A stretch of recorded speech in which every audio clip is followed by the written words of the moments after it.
수가 없었는데요. 가수 문희준 씨도 자신에 대한 그 루머를 유포했던 사람에 대해서 선처를 했습니다. 이때 전 숱한 악플에 시달렸던 문희준 씨, 100만 안티팬 보유자라는 말이 나올 정도였는데요. 결국 소속사 측이 나서 악플러들을 고소했습니다. 그런데 문희준 씨는 처벌할 수 없었다고 하는데요. 원하는 건 아니었어요. 고소를 취하를 하여튼 제가 했어요. 실제 알고 보니까 초등학생, 중학생이 제일 많았고요. 고등학교 1학년이 제일 높은 연령이었어요.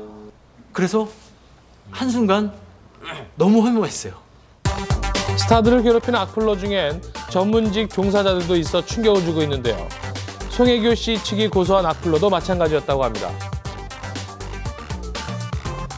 놀랍게도 30대 이상의 회사원이나 아니면은 심지어 전문 직업이 있는 전문직이 있는 그런 이 성인들이 많았습니다.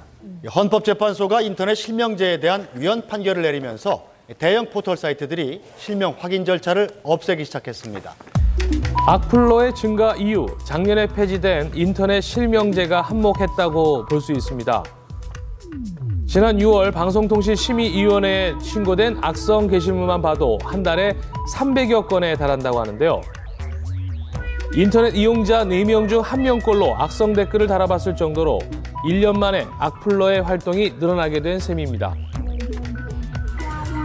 심지어 리틀싸이, 초등학생인 황민우 군에게도 악성 댓글을 마구 퍼부은 악플러들. 내용은 다문화 가족 비하 발언. 민우 군은 어린 나이에 큰 상처를 받았다고 하는데요.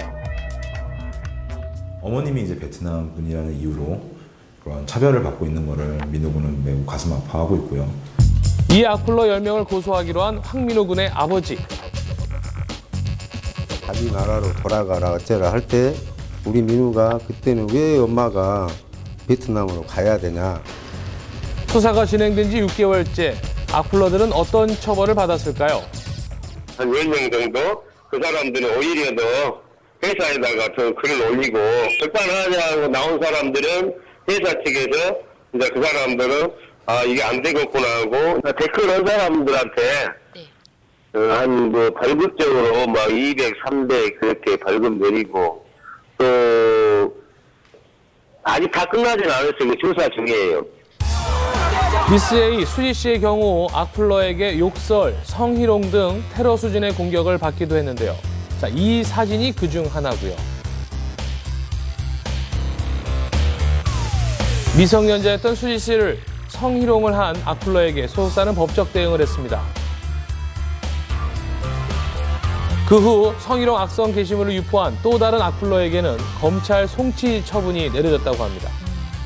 사이버 명예훼손죄는 이제 두 가지로 또 나뉘는데요. 사실을 드러내서 명예를 훼손하는 경우에는 3년 이하의 징역, 2천만 원 이하의 벌금.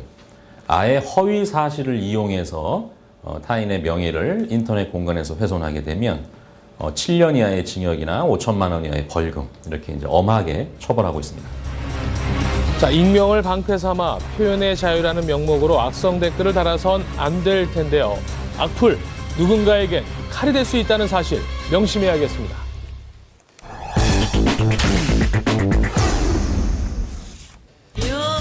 누구나 한 번쯤 겪는 인생의 시련. 과연 스타들은 어떻게 극복할까요?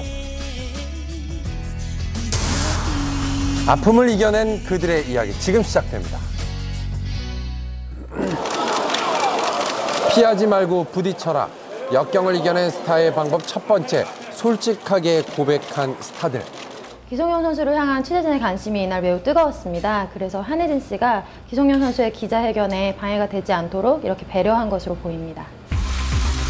행복한 신혼을 보내야 할 결혼 4개월 차. 하지만 기성용 선수의 SNS 파문 이후 두 사람은 화제의 중심일 수밖에 없었습니다.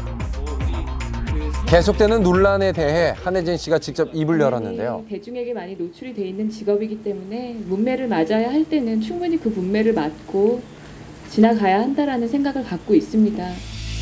이후 한혜진 씨는 남편이 있는 영국으로 출국했습니다. 기성용 선수의 경기 관람을 인증하며 본격적인 내조를 시작했는데요.